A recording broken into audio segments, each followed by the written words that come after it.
Sewu ora kok ngenyek, kok iso kampungmu iso jenenge Jumbleng iki sejarahe piye? Kok jenengan nggih gumejeng to, Pak? Jumbleng jenengan ngertos napa mboten to? Artine napa, Pak? Artine lak sapiteng to.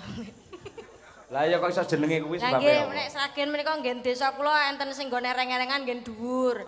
Lajeng niku kan tangga desa kalih sing ereng-erengan. Nggen kula rada ledokan ngeten mbok menawi terus dijenengke Jumbleng ngeten. Nggen ledokan ngeten. Lha dadi ledokan ning Jumbleng kuwi ndelala kok ana wong lairan kok bayine uget ngono kuwi. Ngene lho, Jumblengi nggon telek. Tapi kan sedaya ingkang rawuh karyawan nggih sedaya ingkang nyengkuyung menika lintas dari berbagai macam lini, berbagai macam warna nggih kepercayaan nggih agama. Dadine nek salam ya tak kompeliti. Nah nggih, kuwi jenengane Bhinneka Tunggal Ika ngono kuwi. Lah iya no, kudu ngono berbeda tapi siji. Nggih luar biasa. Pripun kabaripun? Wah, lek kula sehat walafiat, Mbak. Sing kula pikir malah jenengan bengi ngalor ngidul ngetan bali ngulon lho. Lah nggih. Ning awak rasane piye ngono kuwi, Cak? Nggih nembe niki kok istilahnya napa nggih 2 minggu terakhir kemawon. Nggih awal-awal kan mboten. Lah panjenengan ajeng piye pripun wong liburan ten tanah suci to. Nggih to. Oleh-oleh pundi? Napa? Oleh-oleh kurma napa air napa ngaten? Jangan pengen kula aire pripun. Ayo. Air dam-dam. Jere aja ngolo air dam-dam. Iya. Nggih mugi-mugi doa-doanya terkabul Pak Cahyo, Bu Kesi. Wah, matur nuwun sagedipun timbali lajeng saged sowan wonten mriki. Endi lalatan pun iki? Apa tadi? Nek Jambangan. Soalnya mau saka Jumbleng dari aku rada bingung sih. Tadi Jumbleng kene kabut-uget. Iya, tak rewangi mau kan kalau ke kiri ke sini aku ke kanan. Neng Jumbleng kuwi mau. Arep nunut neng Jumbleng. Masyaallah, layak munggah panggung ambune brang-breng. Tapi perjuangan Pak aku neng gone Eka toyan. Nunut pipis lah apa basa Jawane. Toyan. Ya golek sing jenenge Jumbleng kuwi mau. Wah golek kok kangelan siji mlebu omah ana tulisan transit sinden. Oh berarti duduk kene nggone. Mlebu meneh tulisane transit fans UFC. Lo berarti duduk kene. Tapi ana kamar tak kira kamar. Jebulane dibuka, lah kuwi dadak medun ngisor ngene iki ditutup meneh ngene iki. Lah lagi medun meneh. Mangsaku arep nguyuh kok angele minggone Eka kuwi. Ayo. Iya, terus biasane ning ngarepe kamar mandi nek tulisane 2000 ngono barang dhek. Oh, lah iki sing gawat ra ono 2000-ne, Pak. Apa? Tapi di sebelah itu kan ada embernya kan ning dhuwur kuwi. Lah aku golek tisu. Ya wis tak jupuk tisuku tapi salah. Mulane sampo zing galek separo. Kok ya diopeni sampo zing galek separo lah ya dadi pedes to. Ya kaya ngono kuwi, jenis semedulure ngono kuwi yang sowan ning Laladan Sragen jenengan iso silaturahim teng daleme Mbak Eka ini tegese wujud kerukunan sesama bintang tamu. Wah, kok sesama bintang tamu, sesama sinden ngaten kemawon bintang tamu niku bonus istilahnya nggih. Lek kanggone jenengan bedane sinden kali bintang tamu ya apa, Mbak? Bentenipun namung napa nggih, sakjan sejatosipun sami, namung menawi bintang tamu niku istilahnya saged membaca penonton, mengenal penonton, sedikit demi sedikit mengenal panggung wayang, ngaten dadosipun nggih mboten namung nyinden kemawon tapi juga napa mengenal membawa suasana setetek-setetek piye carane iso munggah suasanane ngono. Sik teko iso setetek-setetek lho. Sedikit-sedikit merambat gitu loh. Setitik-setitik. Ya. Ya setetek-setetek tak tinju lho ora yo. Alah, ket mau pembahasannya tinju ning ya tenan apa tak bolan baleni lho. Iya. Storine. Aku ning tanah suci arep ibadah malah ndeloki kaya ngono ora. Wis. Info coach. Ucapan atau doa terbaik untuk Bapak Haji Jatmiko dan juga UJS-nya gimana, Mbak? Nggih pandonga kula, nggih pangajeng-ajeng kula katur Bapak Haji Jatmiko menika mugi-mugi dados panglipur manahipun menjadi penghiburan, dadosaken berkah kados napa nggih tambah kesehatan kados wingi uni ngaten kalian untuk Ulfajaya sukses tentu saja yang didoakan juga karyawan-karyawannya bisa setia loyal kepada perusahaan, iso ngembangke perusahaan, iso ngrembaka sukses tambah Joyo Salaminyo. Salaminyo. Nggih. Malah menika keluarga besar UJS ingkang kepareng nembe nglampahi proyek wonten Laladan Jambi menika kepareng mirsani sesarengan utawi nobar wonten mriku kangge Jambi saya. Wonten Jambi, wah berarti ini luas sekali ya. Luas menika proyekipun wonten Jambi, wonten Padang, klebet wonten ning rest area Gentol nika waten enten UJS niku sing bangun ning Medi Pak Jatmi. Perusahaane ben ngrembaka. Nek wis ngrembaka kan maksudnya juga karyawan juga sejahtera. Iya. Ora usah dijowokke, sejahtera. Oke, Bos. Ngoten niku. Nggih, menika wonten salam-salam menika saking Pandari Boyolali wau nyuwun ali-ali langgam ali-ali sampun paring tali asih 400.000 nyuwun Bu Kesi kalian Mbak Elisa. Ya engko gandeng 400 bagi loro ya 200 ya, Bu. Ora masalah nggih. Lah gandeng iki pamundhut sampean suwi lho ora nembang bareng kalih Bu Kesi iki suwi banget. Olah nggih. Nggih ndarek ajeng mangke napa sakniki kula namung menghaturkan kalian wau wonten napa dari Pak Mario dari Klaten juga minta disenggol Mas Arif dari Madiun minta disenggol nggih. Penggemar-penggemar setia matur suwun. Nggih, lan ugi ingkang banget kula kalih panjenengan ngaturaken panuwun kalian pihak-pihak penanggak wayang. Mongko mongsanipun kados mekaten lho, Mbak. Nggih. Udan kaya ngene biasane piyayi arep wayangane mikir-mikir. Lah nggih. Ning alhamdulillah tasih kathah piyayi ingkang Ingkang kersa nggih lan merapat di lokasi ikut nonton, ikut mendoakan menika matur sembah nuwun sangat. Dene mboten saged rawuh mboten dados menapa sekarang dengan adanya teknologi saged dipun tonton saking dalemipun piyambak-piyambak.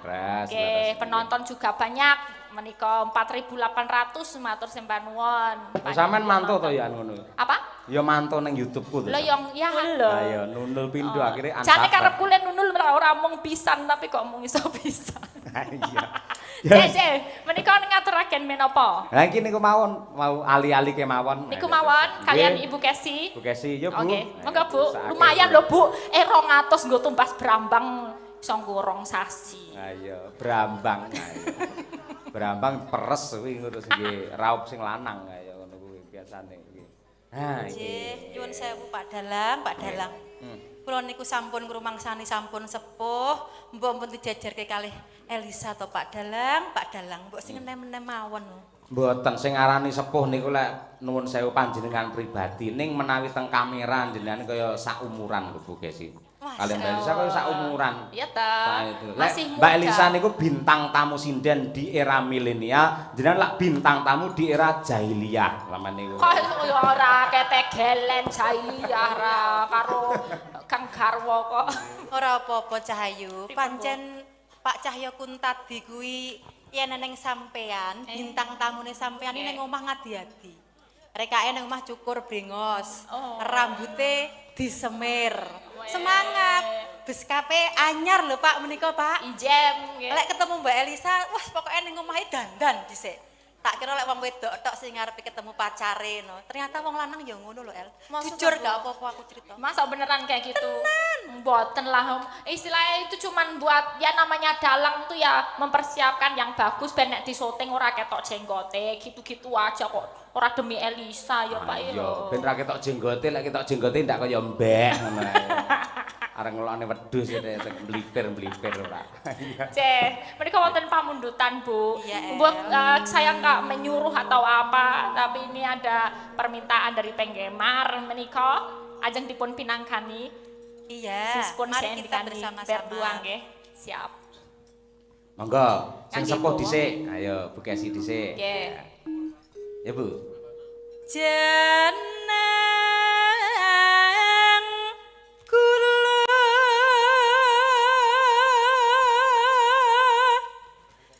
kelali aja lali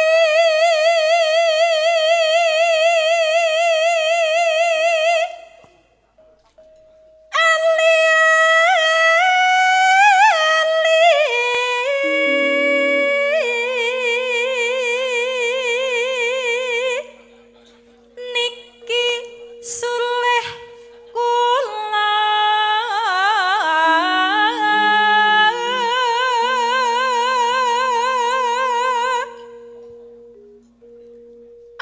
tiang gep se Oper Mbak Lisa ya.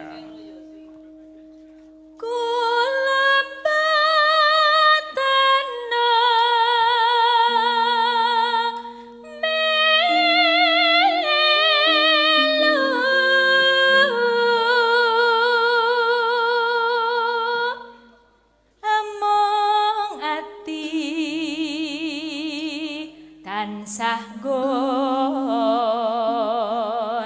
deli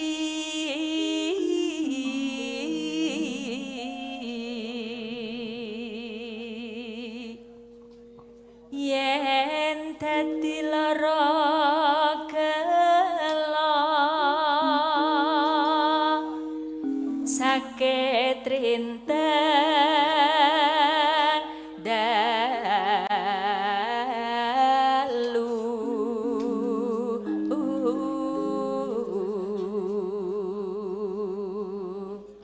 kembali Bu Kesi.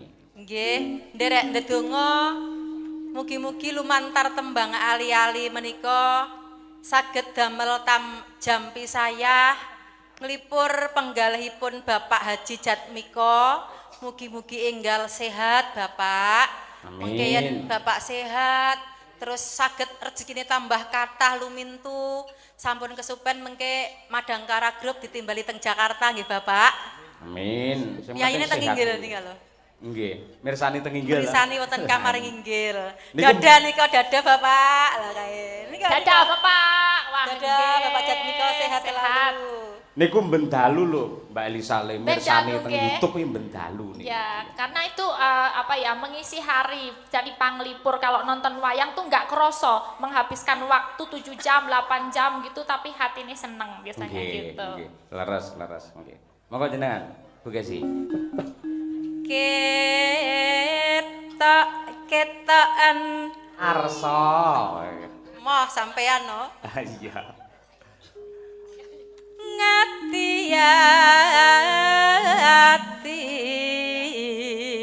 Ngati-ati besok apa bakal bali Terakhir berdua, ya Mbak. yen bali bejo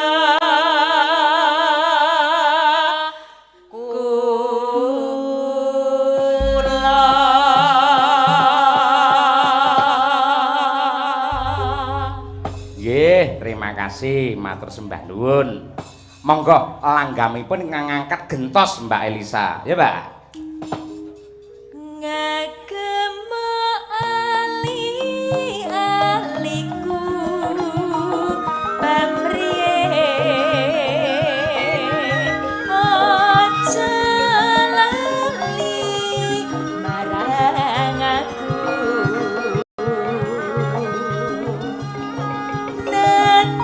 nadyan kula mboten melu besuke ngelingono lelabatku Eka ki mambengi sik neng Bandung, saiki wis tekan kene. Ayo. Bocah ya rande kesel iki hebat luar biasa. Nduk Eka uget-uget. Inggih, wilujeng dalu Biung, Mbak Yulimbo. Wilujeng dalu Cahayu. Yen dalemmu iki kok kene kira-kira pirang kilo, Nduk? Alhamdulillah kula nek saking mriki nggih wonten Dokoro, wah aku wis mangkat awit jam setengah 11 mau. Heeh. Teko kene ya lumayan. Ya setengah 11 punjul 5 menit 2 menit. Kok bulet sih? Piye to ki ora jelas. 5 menit pun teko kene, 2 menit teko panggung, awet komentar teko panggung lah dalane mlethok-tok ngono ku lho. Aku bingung arep metu ndi. Lah rasa liwat sing aneh-aneh. Lah sampean butuhe kok glundung lah ya teko kene dhewe to asine. Lah rumangsane apa bal? Hal yang bunder kaya ngono apa mediarani bal ya pas to sampean. Yo ora iso, ngene yo ora bal. Apa? Anu bekel. Bisa mendat-mendat ngono ya. Nek bekel kurang anu ya neker. Neker, cilik no kuwi malian. Nggih. Iya. Ketoke sampean karo piyayi kene wis akrab banget ketoke. Nggih, mboten pati Iki nek ngomongne ora tau Cari mung legane. 5 menit. Ora lek daerah kene Jambangan ya asring wayangan lho. Nggih, asring menika sing wonten pundi? Tranggang mriku nggene Pak Kencling nggih wayangan. Pak sapa? Pak Kencling. Pak Kencling, heeh. Nggih. Nggih. Niki ugi ditenggani bose Soting Wahyu. Wah. Terus bose Karawitan Rasa Tresna lek suyut kuwi. Oh nggih, lek suyut. Lah ya gur guyang-guyuhe ngejake gak tau lho iki. Ngene kudune awakmu iki mawas diri, anane Radija aja-aja siji kowe laris loro kowe larang. Sopo sing ngomong larang? Kula larang. Larang wis pas nek aku. Lho tegese Lho nyapa pamane Mbak Elisa niki? Piye? Gedhe dhuwur lencir kuning. larang pas. Pas ya teh, wis anu Cocok. ngene penak. Nah. Ngerti piyayine Pak Jatmiko ke. Kae kaget-geget tok gak sakmono ya.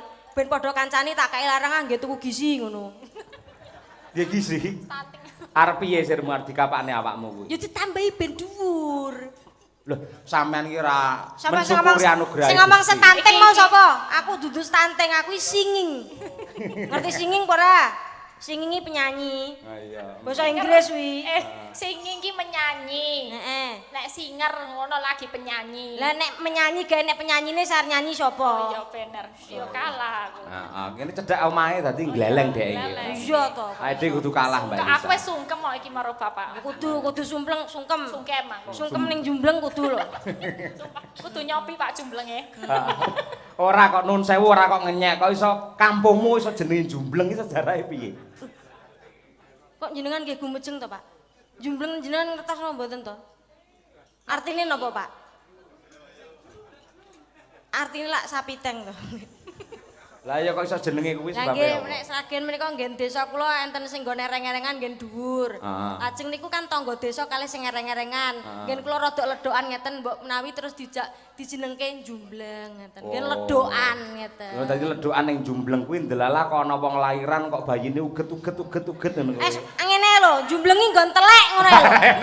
Nesu ora ngono terus nesu aku takon kok ya. Enggak, tapi kula bangga lho, telek iki dadi sumber pangan. Iya Ya ta. nandur pari iki nek ra dirabuk nggo telek. Lho sing jenengan dahar menika sego. Mergo nek ora dipupuk nganggo telek, ora mungkin iso tukul ya Nan. Mergo saiki ya abuk ya rada angel ya, Pak. Oh, gampang to. Kapok. Wah, Ya iki ora. Gampang. Lah yo uget. Takon ro Pak Jatmiko bar duwe kandang pitik. Oh iya. Wah iya lho, Pak Jatmiko kandang pitik ngayo ngenekke telek to. Teleke iso dadi rabuk. Iya. Hidup telek. Telek kok bangga. Sampeyan pinter ngonceki tembung yen asmane Pak Jatmiko, ya jal diterjemahke Jat ki apa, Mi ki apa, Ko ki apa. Ayo. Lah ra iso mulya saiki ya kowe. Ayo, Nang. Ayo. Jatmiko. Ya. Kok gak omong gak siap belas aku. Wis pokoke bintang tamu kudu siap, Piye, kudu cerdas. piye, Ayo. Oke, 3 suku kata. Jat. Jat. Ayo cepet. Iya, kok iki kajange kaya sewan ejek teko isu-isu lho kok. Lho ngetokne cerdasmu ngono lho. Ayo. Jat, yuk. Jat. Jati dirinipun beliau Pak Jatmiko adalah sebagai pemimpin keluarga lan pemimpin PT Ulfa Jaya sukses. Semoga semakin ngrembaka, sukses jaya selamanya. Jas. Lagi siji aja bangga sik. Dikeploki kaya doro malah.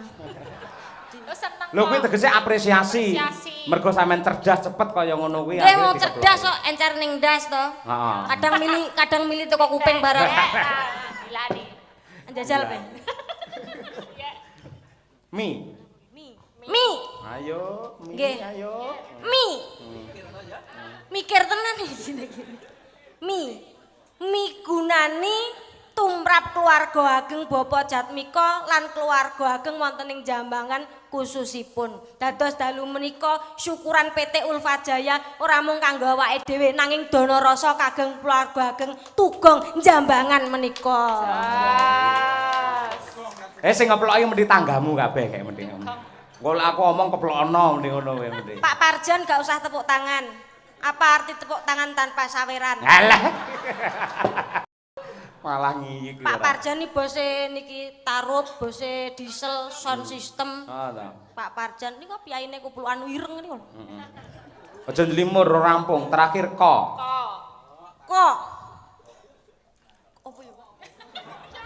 Iki tanggung jawabmu kok. Kok menika kondang kaloka Pak Jatmiko menika menawi piyai sing dermawan sugih taun PT Ulfa sedaya sami rawuh kathah sanget sami ndedonga mugi-mugi PT Ulfa Jaya sukses tansah hayu salaminya sukses selamanya amin. Sik aja bangga sik garwane Pak Jatmiko ki asmane Ibu Hajah Sriyatun Sri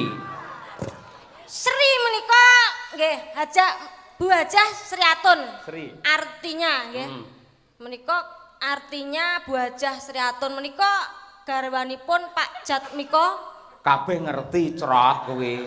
Ya, Sri ki ya. apa, A ki apa, Tun ki apa? Ayo Sri. menika minangka rejeki wadah pangan dadi Bu Sri menika dados pedaringanipun Bapak Jatmiko kudu iso nyimpen asile keluarga didadekke sing bermanfaat. Ya ape. A. Aduh. Apa iki omahmu cedhek dhewe ketok nang tanggamu lek iki cerdas.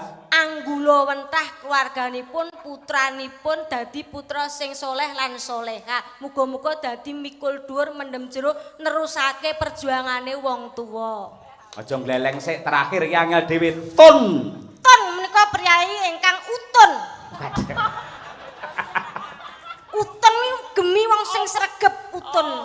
Priyayi sing utun wong sing temen ngoten. Gemi setiti lan ngati-ati dadi Bu Sriyatun menika dadi piyayi ingkang soleh. Dadi Solehah. Kyai Putri ya solehah.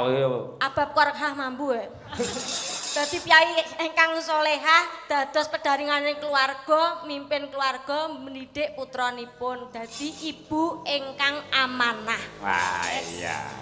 Urung rampung perusahaan ini sebagai komisaris malah putra putrinipun Pak Jatmiko piyambak ingkang asmanipun Mbak Hajah Ulfa. Sik wis diwarai sing mburi. Wis opo diwarai sing mburi ya wis ana. Sumpah aku ya arek kuwi ya kowe nyapa to muni ae kok. Liyane ulang tahun ayo. Ulul.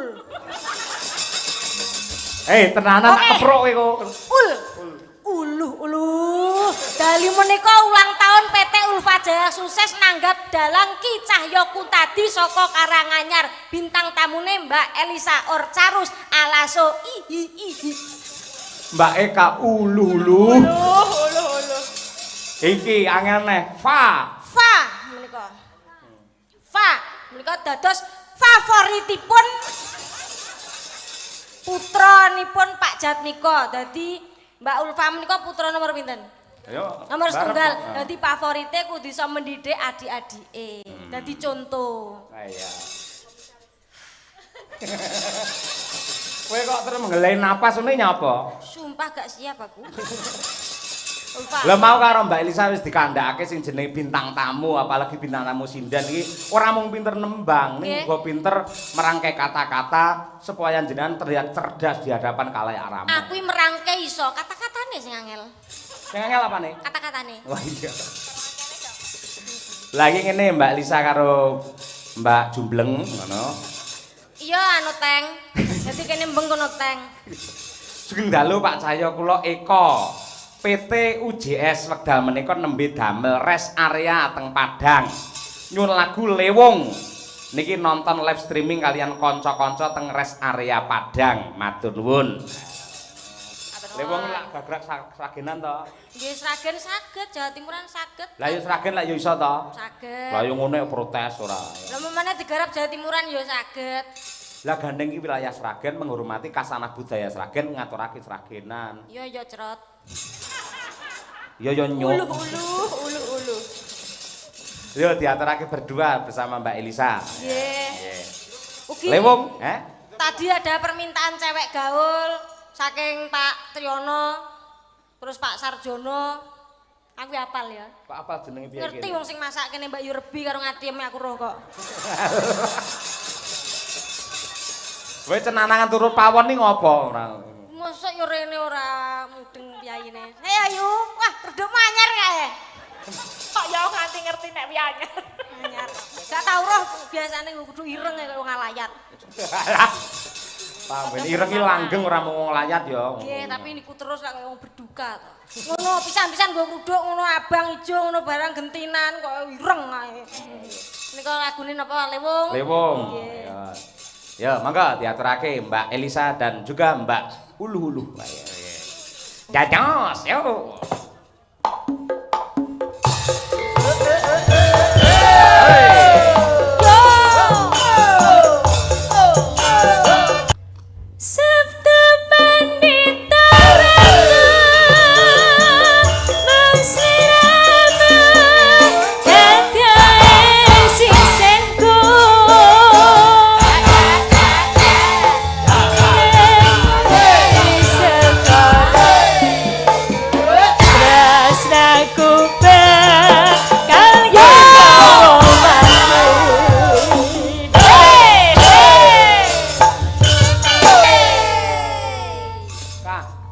Laguane kanca-kanca wis nyrageni pura. Nggih to, kula mun pitados menawi rencang-rencang Madangkara niku wah klasik nggih oke. Rekreasi oke.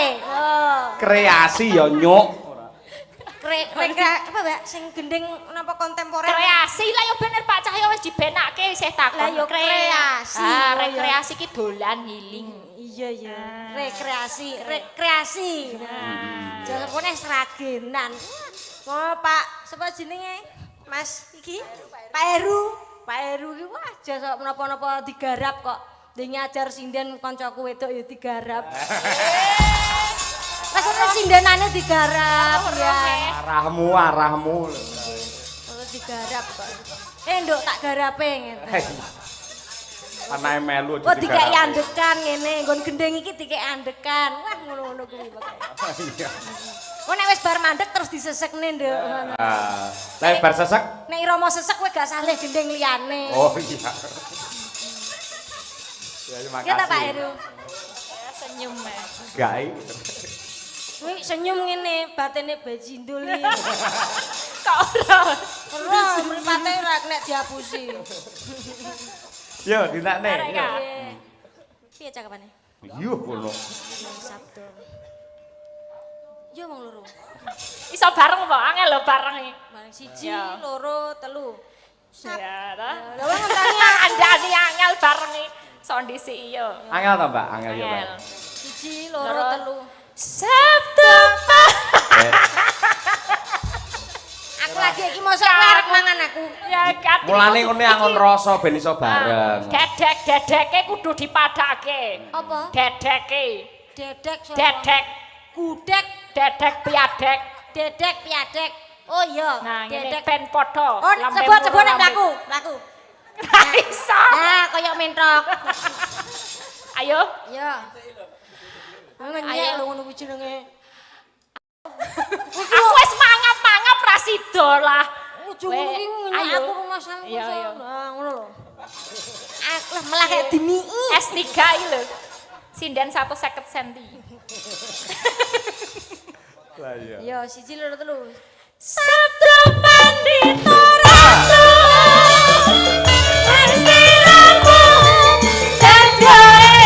Dakan utawi gagrak seragenan apik niku memper umpamane daleme niku saking laladan Sragen mliginipun saking dusun Jumbleng. Nah, menika.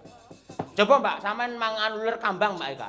Kaya apa? Uler kambang iki sampean kira-kira gateli pura ulere. Ah iya coba kaya apa? Mumpung ketemu iki karo anak wedok iki. Ah iya, Mbiyen ning apa kampus iki dadi mahasiswi unalunul moke bekisik, rambuté abang, arang-arang. Orang ngira saiki dadi bintang tamu. Ha iya. Ya, Mbak. Coba. Mengkas. Nggih, ular kambang Pak Yoyo. Ular kambang. Nggih. Sing kados biasane nika nggih. Nggih, pun merdika jenengan sing model pripun? Sing cara mat-matan nyemek-nyemek nggih nderek, sing arepe sing enek der-derane ya siap. Monggo. Langsung rangkep nggih Mas Heru. Wah, iya. Nggih. Coba kaya apa? Ah ngono gen ketok bener kuwi ora ayo. Nggih, nek ora ngadeg gak ketok Ah iya. Bareng ngadeg jare ya padha wae. Ning sampean kudu bersyukur lho. Nggih. Urung karuan lho pamane sampean iki dedeke lenjang-lenjang jaran teji ngene terus dadi waranggana viral iki urung karuan. Nggih. Lho, kuwi lho peparinge Gusti kaya ngono kuwi nadyan to sampeyan sarwa kurang nuwun sewu.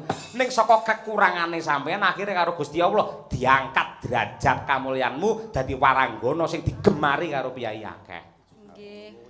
Kurang dedek maksudnya nggih. Pamane dedek gur sakmene tuku kebaya lak ya gur sithik, duwite tak celengi dadi lan sugihe. Iya. Hemat Dadi tuku pangkal bahan kaya. barang iki mung anu ora utuh ya. Nggih, mboten yo utuh tapi gak dawa-dawa. Akhire turane dhuwit kok Napa? kok celengi turane Nah dhuwit. ngeten nek jenengan tuku kain kudu 3 meteran ning buntel ben cukup kok. Maksudnya nek gawe kambi kok. Ini tak keprun ndasmu iso buntel-buntel ora. Maksudnya nek dados Dinggo diagem kali Pak ngaten le Dalang. diagem Pak Dalang. Ah, ngono kuwi. Pak Dalang yo yo. Iya. Coba kaya apa. Duwe pacar dong enggak? Pangestunipun Sampun. alhamdulillah dereng. Kok iso dereng sampean iki Nadyanto anu ki ya duwe ayu lho sampean iki. Masuk kula ayu. Ayu cantik sampean iki. Gemeske ngono lho. Gemeske kudu napuk to. Ora, ya Allah napa piye? Lek pengen cedak karo sampean iki hawane gemes ngono lho. Maksudnya nek pemane ayu gur dialem terus dengan kata-katai lak biasa. Nang nek napuk kan aduh gemese ngantek ciwel-ciwelan barang ngenten iki. Ora mentolo. Praktekna apa piye? Ora lek kon nyiwel kon napuk karo sampean ora tega ora mentolo. Lek kon ngidoni gelem aku malah. Aku mau idoni kobong kok. Idumu enek upase. Padake onto Ula. gugu. Nah, iya. Dalang apa ula? Dalang Rainaga ya. Masuk dalang Rainaga gayor. Iya gayor. Oh iya gayor. Masuk Pak Yoyo kaya gayor. Lho, sing jenenge wayangan iki tanpa ana gayor coba sing nang gogong ki piye? Wong ayo aku ae melu aku ae. Ayo bol-bole kepengin ndukung Sang Kumbakarna. Ayo. Ya Mbak Eka, ayo. Nggih.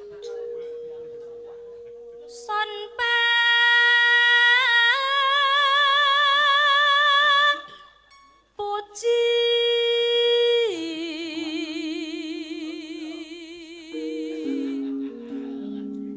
dadya satriya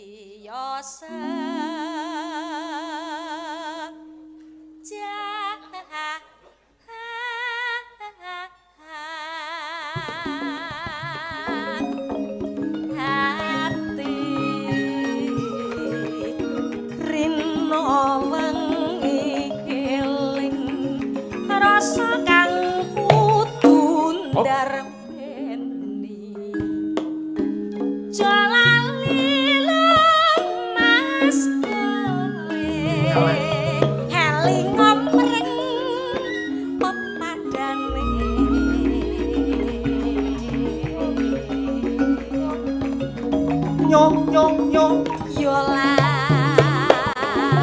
Yoma iki ndek-dekane kudune gandul apa langsung? Nggih langsung ke mawon. Oh langsung. Nggih. Ndang tuh huk ngono.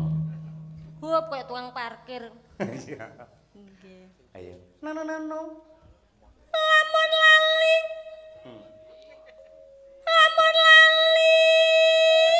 Wah. Iya. Kok nganggo jegok barang. Nano. Ayo. Ora ngono. Lah piye? Malah jula-juli. Ngerti ayo. Nangen kesli rajaning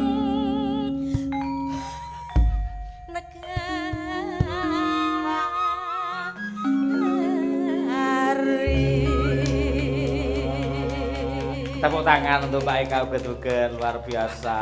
Terus Mas, terus. Oh Loh. nek ditambahi seneng kok, ya toh. Kok apa-apa. Lho ngene masa kok nah tondo lamun to kanca-kanca semangat ngiringi jenengan ngono lho. ngeten. Heeh. Semangat nek pamane sangu niku ditambahi seneng. Lah nek iki iringan apa meneh numpak bis arek mudhun Ngawi teko Medion Mas. Sing judeg sapa kok iso tambahi kok ya iringan. ngetone anu- Napase Dedek ya habis to. Sing ra kuat apa? Napas. Napas ya. Napas nganti menggas-menggas kayak ngene iki lho. Hah? Oh, ini bukan sembarang gelungan, Mas. Kuwi lho Mbak Lisa iki ya ijo, sinden-sinden ijo. Sampeyan kok abang dhewe. Lho ijo enten artine. Apa? Iki lho jodoh. Oh. Pak Yoyok bakal dadi jodone keluarga ageng Tugong Jambangan kene mesti bakal mungkin ngrawuhke panjenengan melih mergo wis dadi satu sinden tan iso nderekke Pak Yoyok bengi iki. Iki kok tendane kok putih. Putih menika minangka suci dadi keluarga ageng mriki atine padha resik kabeh suci ora duwe pikiran iri dengki. Pinggir-pinggire biru. Biru menika bisa rukun keluarga ageng Tugong mriki tansah rukun ora bedak-bedake siji lan sijine. Kae gayore kok kuning. Pancen duwemu ya gur kuwi ya. Wah, makasih wis ade kompak pisan ya. Nggih. Dari tanggapane kapan? Lah nggih to, nggih kapan-kapan. Ning ngene Mbak Lisa karo Mbak Eka iki santai mawon. Mumpung ini ada tamu dari Australia. Oh nggih. Lah Mbak Lisa sing bisa berbahasa Inggris, ayo. Tolong itu Mbak Ayu dari Australia itu diberi kesempatan itu karena juga pinter. Ini bahasa Inggris nanti. Sing-song. Oke. Welcome Mbak. Ya. Welcome no smoking. Kok no smoking lho ora. Bahasa Inggris. No smoking. Sini. Kambiye. Aduh. Irunge dikeki jan kaya ngono kuwi apik. Oke sih mbok dikeki ngono irungmu. Ayo. Ben iso nehi. Ayo. Nggih. Bisa bahasa Indonesia? Saged. Oh, saged. Basa Jawa saged. Sekedhik mawon, Pak. Oh, sekedhik nggih. Asmanipun lengkap sinten jangkep? Nami kula Ayu Ningsih Larasati Hancock. Apa kuwi? Mburi dhewe mengapa? Hancock. Hancock. Nggih. Hancock ini napa? Nama belakang Ibu. Oh, ibu. Nggih. Ibu namanya Hancock. Nggih. Oh, ya sama seperti saya dengan Bu Kesi. Karena beliau Hancock. Kesini tadi sama siapa? Sama Bapak dan Bule. Bapak Bule. Kalau Australia itu punya bahasa sendiri, Pak? Soda. Hah? Kind of. Suro, sik suwi suro sawal barangnya. Apa itu? Apa? Ya, itu kalau di Australia kata-kata dipendekkan. Dipendekkan. Jadi kalau sedikit itu sort of kalau bahasa Inggris, tapi kalau Aussie itu soda. Soda. Iya. Soda gembira. Alambuh ora dong ora. Nah iya nggih. Kemarin rencananya mau wayangan mengundang kami ya ke Australia. Iya. Ya karena ya mohon maaf mungkin nanti di lain kesempatan gitu cari waktu yang kami itu karena itu kalau Agustus itu saya itu jobnya rintip sekali. Ngerti ora rintip? Banyak sekali makanya nggak bisa sowan ke Sydney ya Bu kotanya ya. Waktu itu Adelaide. Hah? Adelaide. Wah berarti menunggu terus Adelaide di sana. Adelaide. Rencananya di Adelaide berapa titik untuk pentas di sana rencananya dulu? Di sana cuma satu. Sekali saja. Iya. Oh, mungkin mau lagi tapi belum ada rencana lagi. Oh gitu. Ada gamelan wayang di sana? Ada gamelannya, ada wayang. Oh, yogo ada. Pengrawit. Ada. Ada juga. Ada. Berarti rencananya nggak bawa yogo saya ke sana itu? Ya beberapa. Oh berapa? Oh dipilih. Sing ketoke gampang resulo rasa dijak.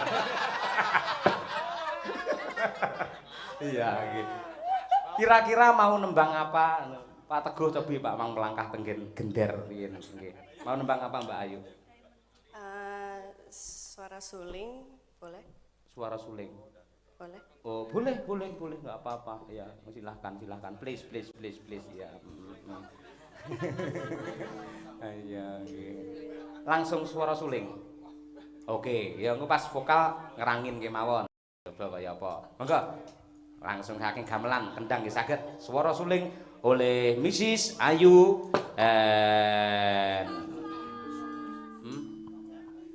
Mrs. Wedoke Mrs. to. Lah apa? Hah? Miss. Lah ya Miss. Belum nikah.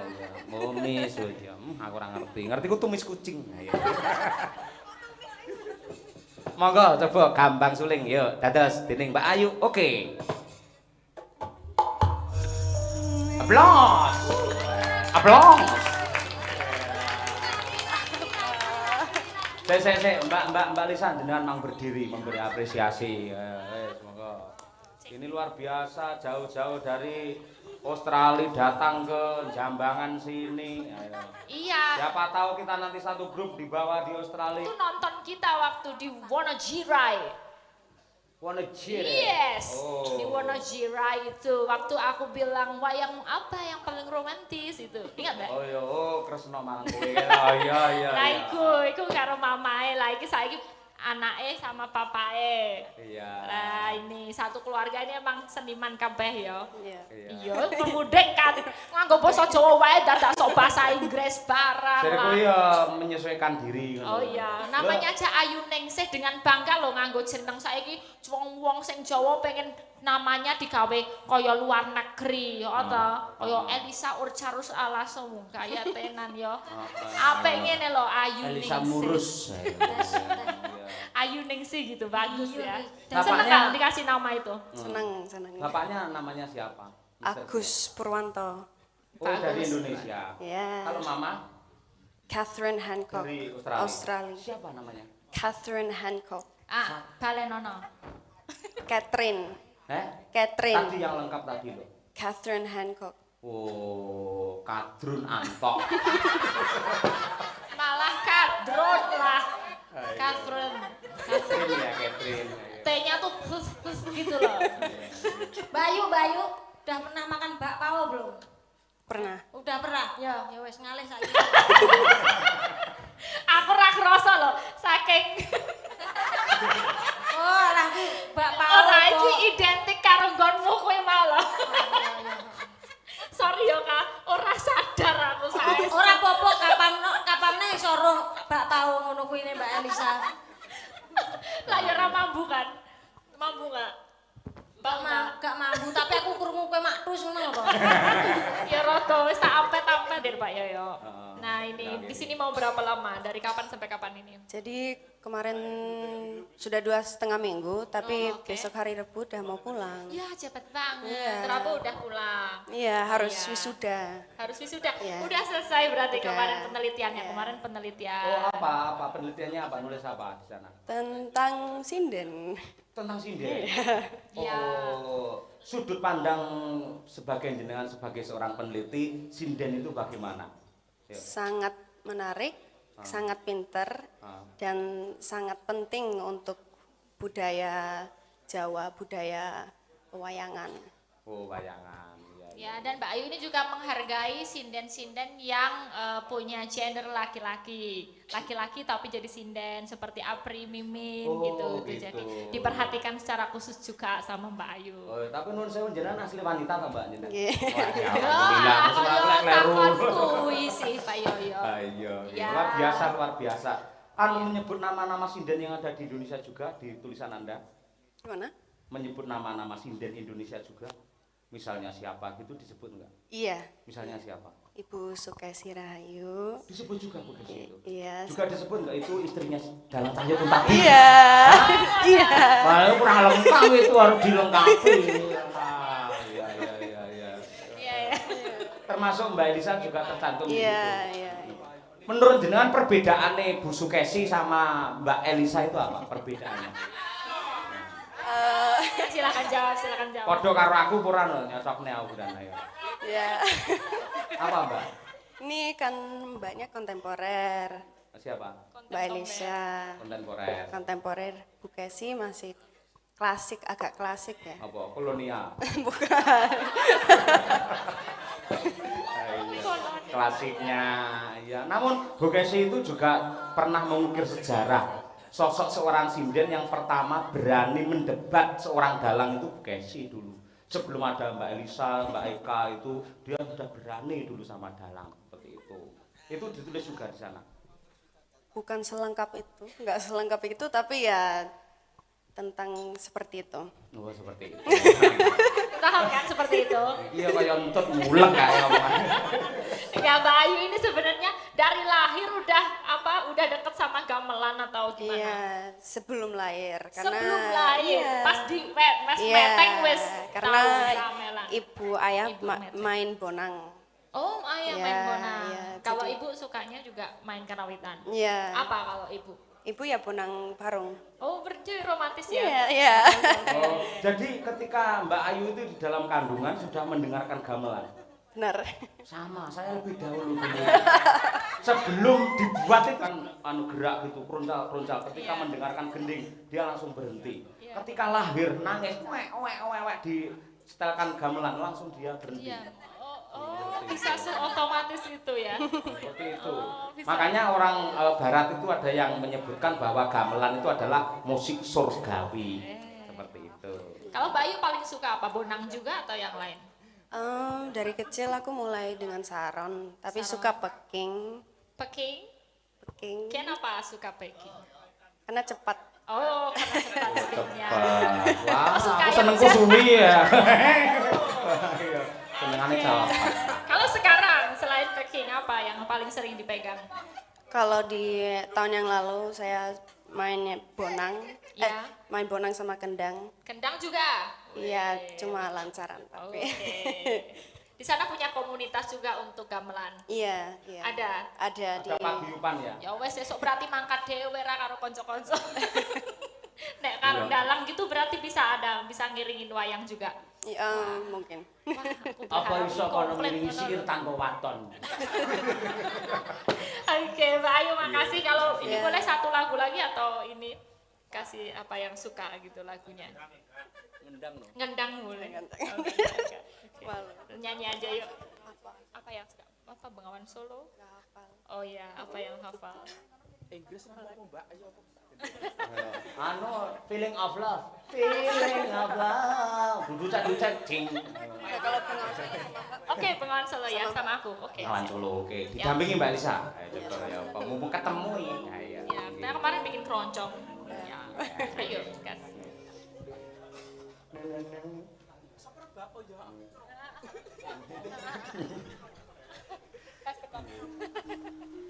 Bengawan. Kamu coba dulu apa?